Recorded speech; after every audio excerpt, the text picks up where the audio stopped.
একঘেয়ে chicken curry খেতে খেতে বোর হয়ে গেছেন? তবে এই রেসিপি আপনার জন্যই। গোলমরিচ চিকেন কারি। প্রথমে মাংসগুলোকে ভালো করে ধুয়ে নিয়ে গোলমরিচ গুঁড়ো, সয়া সস, লেবুর রস দিয়ে ম্যারিনেট করে রাখবো 5 মিনিটের জন্য। এরপর ম্যারিনেট করা মাংসগুলোর গায়ে আরও কিছুটা গোলমরিচ গুঁড়ো, নুন, কর্নফ্লাওয়ার দিয়ে ভালো করে মেখে নিয়ে ফ্রাইং প্যানে তেল গরম করে ম্যারিনেট করা মাংসগুলোকে একে একে দিয়ে লাল করে ভেজে তুলে নিতে হবে। অন্যদিকে কড়াইয়ে তেল গরম করে পেঁয়াজ কুচি দিয়ে ভালো করে ভেজে নিতে হবে। এরপরে আগে থেকে আদা, রসুন, পেঁয়াজ, কাঁচা লঙ্কা বাটা দিয়ে ভালো করে কষিয়ে নেব।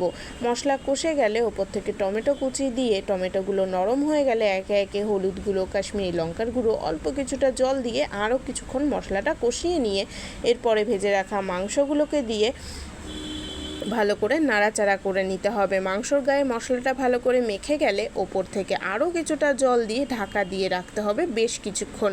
ঢাকা তুলে ওপর থেকে গোলমরিচ গুঁড়ো, ধনেপাতা কুচি, চেরা কাঁচা লঙ্কা দিয়ে নামিয়ে নিলেই তৈরি গোলমরিচ চিকেন কারি। এতটাই টেস্টি হয়েছিল কি এডিট করতে করতে আবার খিদে পেয়ে গেছে।